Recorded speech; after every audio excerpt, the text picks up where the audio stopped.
If grocery shelves went half empty tomorrow, most backyard gardens wouldn't last a month. Tomatoes are great, lettuce is nice, but neither will truly feed you. In a real food shortage, survival doesn't come from trendy crops. It comes from calorie-dense, reliable, resilient plants.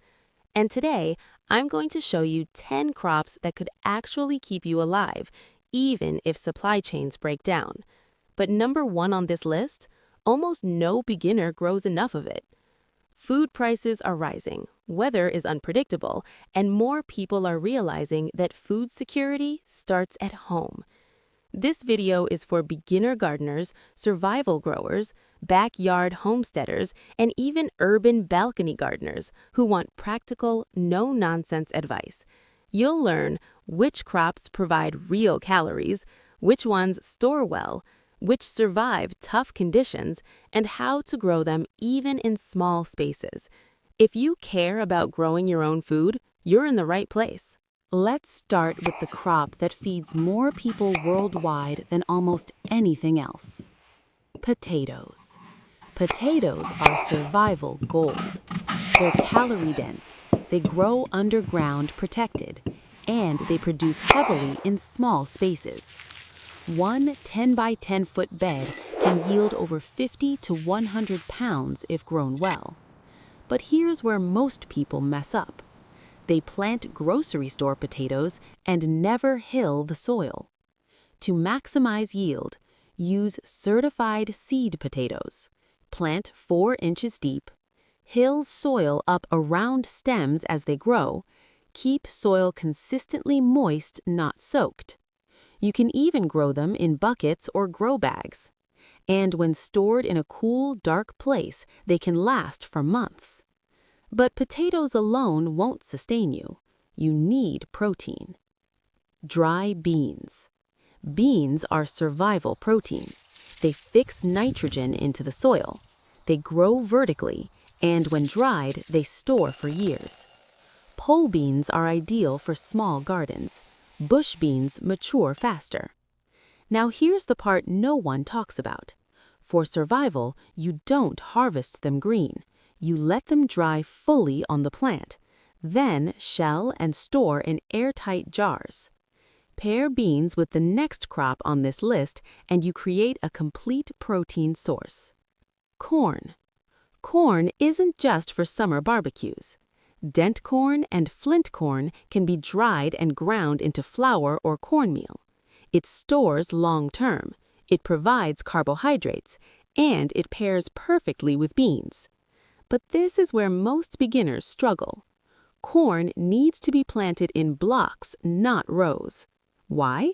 Because it's wind-pollinated. Plant at least 4 by 4 blocks to ensure proper pollination. Without that, yields drop drastically. Now let's move underground again. Sweet potatoes. Sweet potatoes are heat-tolerant survival crops. They thrive where regular potatoes struggle. They produce heavily, and the leaves are edible too. But most people buy slips every year. Instead, grow your own slips from a single sweet potato. Root them in water. Plant after last frost.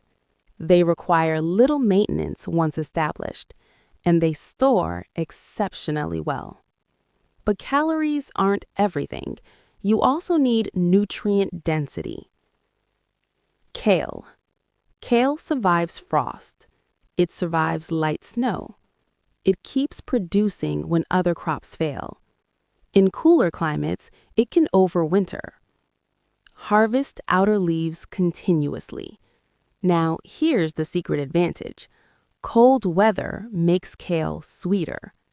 In a food shortage, resilient greens matter. But if you want something even easier, zucchini. Zucchini is notorious for overproduction. One plant can feed a family. It grows fast. It matures in about 45 to 60 days. But this is where most people mess up. They ignore pests. Check leaves daily for squash bugs and eggs. Harvest small and often to keep production high. And if you preserve it by dehydrating or freezing, it becomes a long-term asset. Now, let's talk about something that stores all winter. 7. Winter squash. Butternut, acorn, Hubbard. Winter squash develops thick skin that acts like natural armor. Once cured properly, store in a cool, dry space.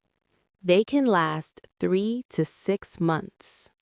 Few crops offer that kind of shelf life without refrigeration. But if you stay until the end, I'll show you the one trick that can double your yield. First, we need to cover fast growers. 8. Radishes. Radishes mature in as little as 25 days. In a crisis, fast food matters. They're ideal for succession planting. Plant small batches every 10 to 14 days. And here's what most people don't realize. Radish greens are edible too. 0 waste. But what about something that produces continuously? 9. Collard greens. Collards handle heat better than many greens. They produce for months.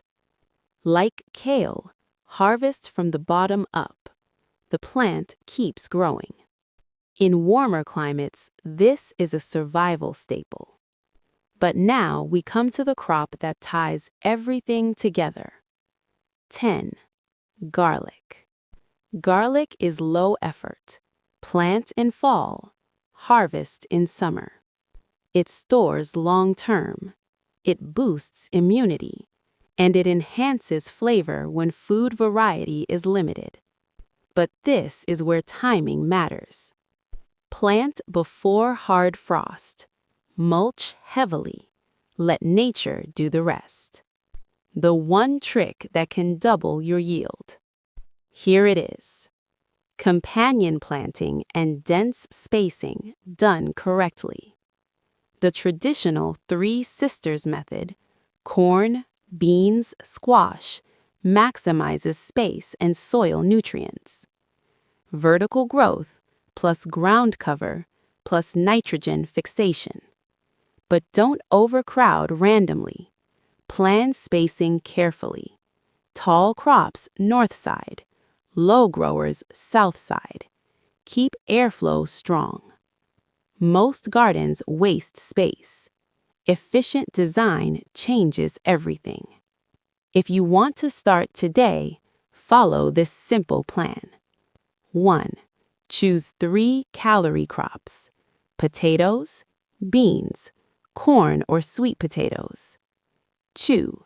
Add 2 resilient greens: kale, collards. 3. Add 1 long storage crop: winter squash, garlic. 4. Improve soil. Add compost. Keep mulch 2 to 3 inches thick. 5. Plan succession. Radishes every 2 weeks. Stagger bean plantings. 6. Preserve surplus.